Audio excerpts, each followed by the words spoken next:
Hello everyone, welcome to knowledge account. TET নিয়ে নতুন বিল 2026, এটা এখন আমাদের একটা চর্চার বিষয়।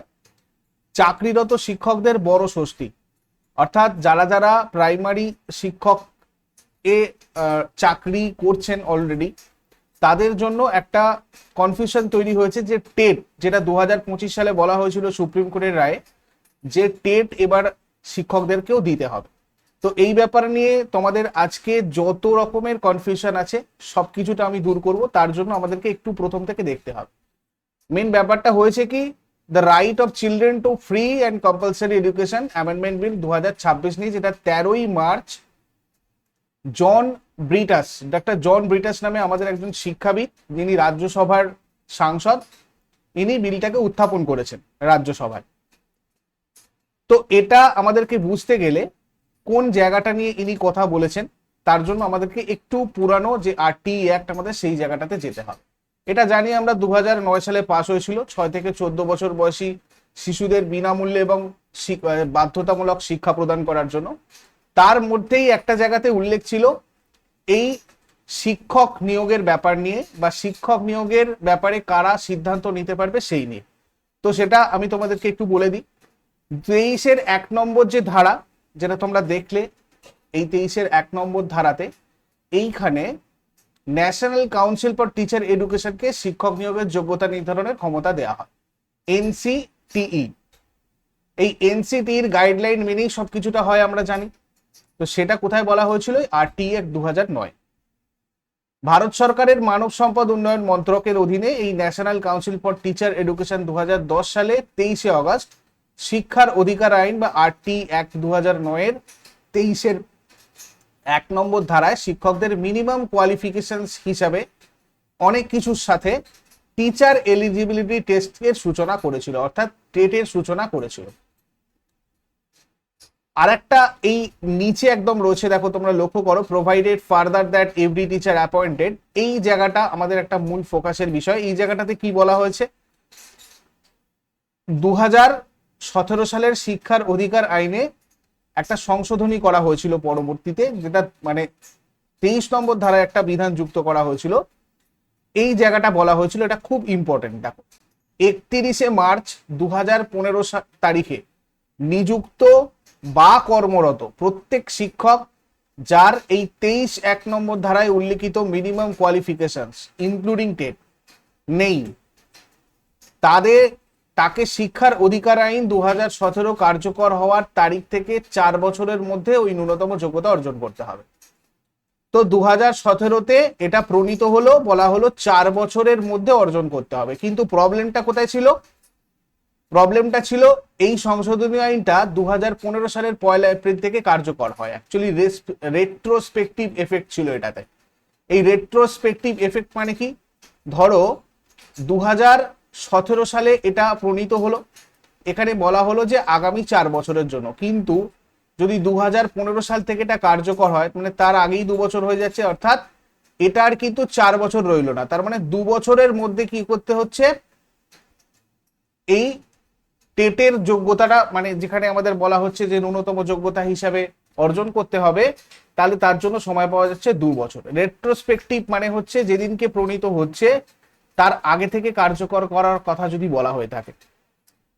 এই জায়গাটা নিয়েই মূল সমস্যা, এবং এটা নিয়ে প্রচুর তর্ক বিতর্ক, বিভিন্ন মামলা, বিভিন্ন কেস, বিশেষ করে বোম্বে হাইকোর্টে, মাদ্রাজ হাইকোর্টে কিছু কেস রয়েছে, বেশ কিছু সিভিল অ্যাপিল করা হয় এই কেসগুলোর জন্য, মানে এই ব্যাপারটাকে নিয়ে, যাতে এই জিনিসটার মানে ক্ল্যারিফিকেশন চাওয়া হয়। তো এখানে এই সমস্ত কিছু, অর্থাৎ এই এত কিছু মামলা, বিশেষ করে মাদ্রাজ হাইকোর্ট, বোম্বে হাইকোর্ট এবং সুপ্রিম কোর্ট এই নিয়ে প্রচুর রায়ও দিয়েছিল আগে।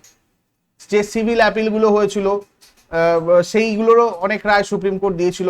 তো সুপ্রিম কোর্ট পরবর্তীতে একটা লার্জার বেঞ্চ তৈরি করে বিচারপতি দীপঙ্কর দত্ত যে এবং বিচারপতি মনমোহনের নেতৃত্বে। তো সেখানে সুপ্রিম কোর্ট যে রায়গুলো দেয় সেগুলো, এবং এই যে হাইকোর্টে যে মামলাগুলো হয়েছিল এর আগে এই নিয়ে, এই ব্যাপারটাকে নিয়ে, সেই সবকিছু মিলিয়ে একটা সংশোধন করে নতুন রায় দিয়েছিল, যেটা আমরা 2025-এ দেখতে পেয়েছি।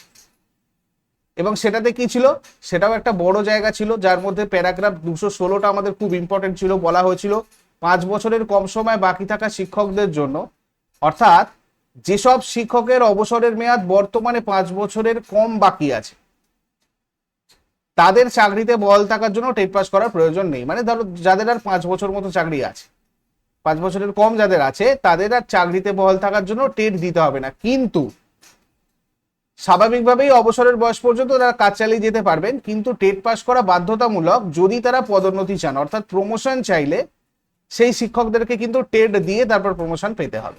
এটা প্যারাগ্রাফ 216তে বলা হয়েছিল।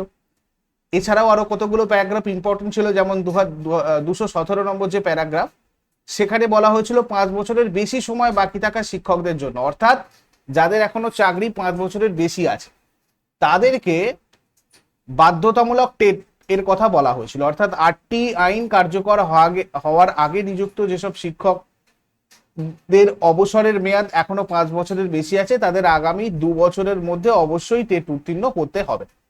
যদি কেউ এই 2 বছরের মধ্যে টেট পাস না করতে পারে, তবে তাকে সরকারি চাকরি থেকে অব্যাহতি বা বাধ্যতামূলক অবসর, মানে কম্পালসারি রিটায়ারমেন্ট দেওয়া হবে।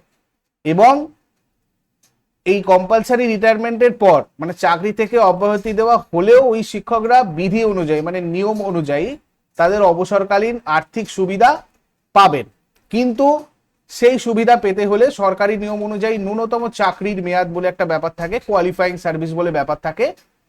একটা নির্দিষ্ট টার্মে পরপর উইদাউট কোনো ধরনের সমস্যা পুরো যদি চাকরি করে কেউ টানা একটা নির্দিষ্ট সময় ধরে, তারপর তার এই কোয়ালিফাইং সার্ভিস হয়, এবং সেই কোয়ালিফাইং সার্ভিসটা পূর্ণ হলে তবেই সে এই ধরনের টার্মিনাল বেনিফিটস গুলো, মানে অবসরকালীন সুবিধাগুলো পাবে। যদি কারোর এই মেয়াদে সামান্য কোনো ঘাটতি থাকে, মানে ধরো কিছুদিনের জন্য সাসপেনশন থাকলো আর থাকলো, এই ধরনের যে সমস্ত ব্যাপারগুলো হয়, সেগুলো যদি থেকে থাকে, তাহলে সেক্ষেত্রে সরকারের কাছে বিশেষ বিবেচনার জন্য তাকে আবেদন করতে হবে, মানে অটোমেটিক তিনি এটা পাবেন না। এইটা বলা হলো। আর একটা প্যারাগ্রাফ ছিল 218, নতুন নিয়োগ এবং পদোন্নতির ক্ষেত্রে। অর্থাৎ নতুন শিক্ষক হিসাবে নিয়োগ পেতে চাইলে অথবা কর্মরত শিক্ষকদের মধ্যে কেউ উচ্চতর পদে পদোন্নতি চাইলে টেট পাস করা বাধ্যতামূলক হতে হবে। অর্থাৎ নতুন নিয়োগের ক্ষেত্রে টেট পাস বাধ্যতামূলক করা হয়েছে, এবং এক্ষেত্রে কোনো রকমের কোনো শিথিলতা দেখানো হবে না। এই হচ্ছে আমাদের এই সুপ্রিম কোর্টের রায়ের এই আঞ্জুমান ইশাত ই তালিম ট্রাস্ট এর যে মামলার রায়, সেই মামলার রায়ে বলা হয়েছিল। এবার এই রেসপেক্টে আমাদের ডক্টর জন ব্রিটাস 13ই March the right of children to free and compulsory education amendment bill 2026 রাজ্যসভায় উত্থাপন করেছেন। এটা কিন্তু রাজ্যসভাতে উত্থাপন হয়েছে, এখনো কিন্তু পাস হয়নি, কথাটা মনে রাখবে। এবার দেখো এই বিলে কি বলা হয়েছে আগে বুঝে নি, তারপর এটা পাস হওয়ার সম্ভাবনা কতটা রয়েছে, আদৌ এটা পাস হবে কিনা, এটা কতটা পজিটিভ বা কতটা নেগেটিভ, সেটা নিয়ে আমরা শেষকালে আলোচনা করছি। তো দেখো বিল যেটা আমাদের 13ই মার্চ ইনি উত্থাপন করেছেন, সেটা হচ্ছে তার একটা আমি জাস্ট ছোট স্ক্রিনশট দিয়েছি। এটা একটা 8-9 পাতার মতো তোমাদের পুরো ডকুমেন্ট রয়েছে। এই 8টি অ্যাক্ট বলো বা এই বিলটার কথা বলো বা সুপ্রিম কোর্ট যে রায়টা দিয়েছে সেটার কথাই বলো, আমি 3টে জিনিসই তোমাদের একদম অথেন্টিক যে তোমাদের ডকুমেন্ট, সেই ডকুমেন্টের লিঙ্ক ডেসক্রিপশন বক্সে দিয়ে দিয়েছি। তোমরা যদি কেউ পড়তে চাও ওখান থেকে গিয়ে পুরোটাই পড়তে পারো। তো তার মধ্যে মূল যে পয়েন্টগুলো সেগুলো আমি তোমাদেরকে বুঝিয়ে দিচ্ছি এই পার্সপেক্টিভে। যেমন এই বিষয় নিয়ে চর্চার কারণ হচ্ছে এই যে বিল, সেটা হচ্ছে তার নাম্বার হচ্ছে এইটা, মানে আমাদের 27 নম্বর 2026-এর বিল। এটা 13ই মার্চ 2026-এ রাজ্যসভাতে উত্থাপন হয়েছে। বেসরকারি প্রাইভেট মেম্বার বিল এটা একটা। ডক্টর জন ব্রিটাস ইনি একজন রাজ্যসভার সাংসদ, ইনি উত্থাপন করেছেন। কমিউনিস্ট পার্টি অফ ইন্ডিয়া ইনি একজন সদস্য। এই বিলটা কি সংশোধন করতে চাইছে বা কি বলা হচ্ছে বিলটাতে, কোন জায়গাটা অ্যামেন্ড করা হবে? শিক্ষার অধিকার আইনের 23 নম্বর ধারায় 4, 5 আর 6 এই সেকশনগুলোকে যুক্ত করা হবে। 2017 সালের শিক্ষার অধিকার সংশোধনী আইনে 23 নম্বর ধারায় যুক্ত হওয়া যে বিধানটা, যেটা তোমাদের সাথে একটু আগে আলোচনা করলাম, সেটাকে বাতিল করা হবে। এবং পূর্ব কর্মরত শিক্ষকদের চাকরির শর্তাবলীর যে সুরক্ষা, সেই এই নামে একটা নতুন ধারা 23 এ যুক্ত হবে। এবার দেখো এই পুরো যে জায়গাগুলো বলছি যুক্ত হবে, সেই জায়গাগুলো আমি তোমাদেরকে একদম পুরো এই বিলের পুরো একদম ট্রান্সলেশনটাকে বলে দিই, যা যা এক্স্যাক্ট এখানে আছে, তারপরে আমি তোমাদেরকে বুঝিয়ে দিচ্ছি ব্যাপারটা কি বলতে চাইছে যদি কেউ বুঝতে না পারো। তো সাবসেকশন 4-এ বলা হয়েছে এই আইনে বা তার অধীনে প্রণীত কোনো বিধি, বিজ্ঞপ্তি, নির্দেশ বা নির্দেশিকায় যা কিছুই থাকুক না কেন, কোনো শিক্ষক যিনি এই আইন প্রবর্তনের আগে সেই সময় বলবৎ থাকা নিয়োগ বিধি, যোগ্যতা এবং পদ্ধতি অনুসারে কোনো বিদ্যালয়ে নিযুক্ত হয়েছিলেন, তাকে চাকরিতে বহাল থাকা, পদোন্নতি বা অবসরকালীন সুবিধা প্রাপ্তির শর্ত হিসাবে শিশুদের বিনামূল্যে আর বাধ্যতামূলক শিক্ষার অধিকার সংশোধন আইন 2026 প্রবর্তনের আগে বিজ্ঞাপিত বা পরবর্তীতে নির্ধারিত কোনো অতিরিক্ত যোগ্যতা অর্জন করতে বাধ্য করা যাবে না। সাবসেকশন 5-এ কি বলছে, এই আইনের অধীনে নির্ধারিত কোনো পরীক্ষায় উত্তীর্ণ হওয়ার বা অনুরূপ অন্য কোনো অতিরিক্ত যোগ্যতা অর্জনের আবশ্যকতা কেবল ভবিষ্যৎমুখী হবে। ভবিষ্যৎমুখী বলতে যেদিনকে প্রণয়ন করা হবে আইনটা, তার পরবর্তীতে যা হওয়ার হবে, ওই আগের মতো মানে আগেকার কোনো জিনিস ওখানে অ্যাপ্লাই করে, ঠিক আছে। তো শুধুমাত্র এই আইন প্রবর্তনের পরে অথবা সরকার কর্তৃক বিজ্ঞাপিত কোনো ভবিষ্যৎ তারিখের পরে করা নিয়োগের ক্ষেত্রেই প্রযোজ্য হবে। আর সাবসেকশন 6-এ বলা হচ্ছে কি, এই আইন প্রবর্তনের আগে নিযুক্ত বা কর্মরত কোনো শিক্ষককে কেবল এই আইনের অধীনে নির্ধারিত কোনো পরীক্ষায় উত্তীর্ণ হতে বাধ্য হওয়ার বা অনুরূপ কোনো অন্য কোনো অতিরিক্ত যোগ্যতা অর্জন না করার কারণে বাধ্যতামূলক অবসর, চাকরিচ্যুতি, পদোন্নতি থেকে বঞ্চিতকরণ বা চাকরির ক্ষেত্রে অন্য কোনো প্রতিকূল পরিস্থিতির সম্মুখীন করা যাবে না। আর যে 23 এটা যুক্ত হবে সেখানে কি হবে, সাবসেকশন এতে কি বলা হবে, এই আইনে কিংবা তার অধীনে প্রণীত কোনো বিধি, বিজ্ঞপ্তি, নির্দেশ বা নির্দেশিকায় যা কিছুই বর্ণিত থাকুক না কেন, এই আইন কার্যকর আগে নিযুক্ত বা কর্মরত শিক্ষকদের চাকরির শর্তাবলী, পদোন্নতির সুযোগ, অবসরকালীন সুবিধাসমূহ কোনো নতুন যোগ্যতার শর্ত প্রবর্তনের ফলে তাদের জন্য অসুবিধাজনকভাবে পরিবর্তন করা যাবে না। সাবসেকশন 2-তে এই আইন কার্যকর হওয়ার পর কিংবা সরকার কর্তৃক বিজ্ঞাপিত কোনো তারিখের পর নির্ধারিত কোনো যোগ্যতা ভবিষ্যৎমুখী প্রসপেক্টিভলি হিসাবে কার্যকর হবে এবং বর্তমানে বলবৎ থাকা অন্য কোনো আইনে এর সাথে অসামঞ্জস্যপূর্ণ কিছু বর্ণিত থাকলেও এই ধারার বিধানগুলো প্রাধান্য পাবে। আমি এটার পুরোপুরি বিলটার লিঙ্ক দিয়ে দিয়েছি, তোমরা নিচে গিয়ে ডেসক্রিপশন বক্স থেকে দেখো। আমি এটার তোমাদেরকে এবার পুরো যে নির্যাস যেটা বলতে চাইছে খুব সহজ ভাষায় তোমাদেরকে একবার বুঝিয়ে দিই। দেখো, অ্যাকচুয়ালি এই সংশোধনীটার মূল কথা হচ্ছে পুরানো শিক্ষকদের উপর নতুন কোনো নিয়মের বোঝা চাপানো যাবে না। অর্থাৎ সেকশন 23-তে সাব সেকশন 4 আর 5 যেটা বলতে চাইছে সেটা হচ্ছে, যেসব শিক্ষক এই আইনে আসার আগে বিদ্যমান নিয়ম মেনে চাকরি পেয়েছেন, মানে এই নিয়মটা আসার আগে তার একটা নির্দিষ্ট নিয়ম ছিল, সেটা মেনে তারা চাকরি পেয়েছেন, তাদের চাকরিতে টিকে থাকা, পদোন্নতি, পেনশনের জন্য নতুন করে কোনো পরীক্ষা পাশ করা বা বাড়তি ডিগ্রি অর্জন করা বাধ্যতামূলক হবে না। নতুন নিয়ম বা পরীক্ষা শর্ত শুধুমাত্র ভবিষ্যতে যারা নিয়োগ পাবেন তাদের জন্য প্রযোজ্য হবে। এই পরীক্ষার শর্ত বা নিয়ম এগুলো প্রযোজ্য হবে, কিন্তু ভবিষ্যতে যারা নিয়োগ পাবেন তাদের জন্য, যারা অলরেডি পুরানো নিয়ম মেনে চাকরি পেয়েছেন তাদের জন্য নয়।